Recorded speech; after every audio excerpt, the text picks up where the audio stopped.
ഇന്ന് നമുക്ക് ഈ ക്ലേ വെച്ചൊരു തൂങ്ങുന്ന കമ്മലുണ്ടാക്കി നോക്കിയാലോ. പിന്നെ നമ്മളെ ഗിവ് അവേൻ്റെ കാര്യം ആരും മറക്കല്ലേ. അറിയാത്തവരാരുണ്ടെങ്കിൽ എൻ്റെ ചാനൽ സബ്സ്ക്രൈബ് ചെയ്ത് ഗിവ് അവേ വീഡിയോന് ഒരു കമൻറ്റ് ഇട്ടാൽ മതിയേ. നമ്മളെ ചാനൽ 10K സബ്സ്ക്രൈബേഴ്സ് ആകുമ്പോൾ ഞാൻ ഗിവ് അവേ വിന്നേഴ്സിനെ അനൗൺസ് ചെയ്യുന്നതാണ്. അപ്പം നമ്മുടെ ചാനൽ വേഗം തന്നെ 10K ആവാൻ വേണ്ടിയിട്ട് മറക്കാതെ എല്ലാവരും ചാനലൊന്ന് സബ്സ്ക്രൈബ് ചെയ്യണേ. നമ്മൾ കമ്മലിന് വേണ്ടിയിട്ട് ഇതേപോലെ 2 എണ്ണം നീളത്തിൽ പരത്തിയെടുക്കണേ. എന്നിട്ട് ഈ കാണുന്ന പോലെ ഒന്ന് ട്വിസ്റ്റ് ചെയ്തെടുക്കാം. എന്നിട്ട് നമുക്ക് അതിന് 2ആയി കട്ട് ചെയ്തെടുക്കാം. എന്നിട്ട് ആ കട്ട് ചെയ്തതിന് ഒന്നും കൂടി കട്ട് ചെയ്യാം.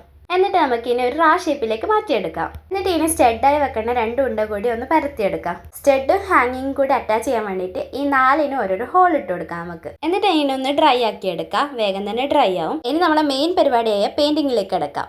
ആദ്യം ഇതിനൊരു ബ്രൗൺ കൊടുത്തു. എന്നിട്ട് സ്റ്റെഡ് ഒന്ന് ഹൈലൈറ്റ് ചെയ്യാൻ വേണ്ടിയിട്ട് ഒരു വൈറ്റും കൂടെ ഒന്ന് ടച്ചപ്പ് ചെയ്ത് ഇനി പെയിന്റ് ഉണങ്ങിയതിന് ശേഷം നമുക്ക് ഈ റിങ് വെച്ച് നമുക്കിത് അറ്റാച്ച് ചെയ്ത് കൊടുക്കാം. എന്നിട്ട് കാതിലിടുന്ന ആ സാധനം സ്റ്റെഡിന് നമുക്ക് അറ്റാച്ച് ചെയ്ത് കൊടുക്കാം. എനിക്ക് അതിൻ്റെ പേരറിയില്ല, അതാ ഞാൻ ഇങ്ങനെ പറഞ്ഞത്. ഇത് ഒട്ടിച്ചതിന് ശേഷം ഒരു 10-15 മിനിറ്റ് നമുക്കിത് ഡ്രൈ ആവാൻ വെക്കാം. അപ്പോഴത്തേക്ക് നമ്മളെ കമ്മൽ റെഡി ആയിട്ടുണ്ടാവും. അപ്പോൾ എങ്ങനെയുണ്ട് ഈ കമ്മൽ? നിങ്ങൾക്ക് എല്ലാവർക്കും ഇഷ്ടമായോ?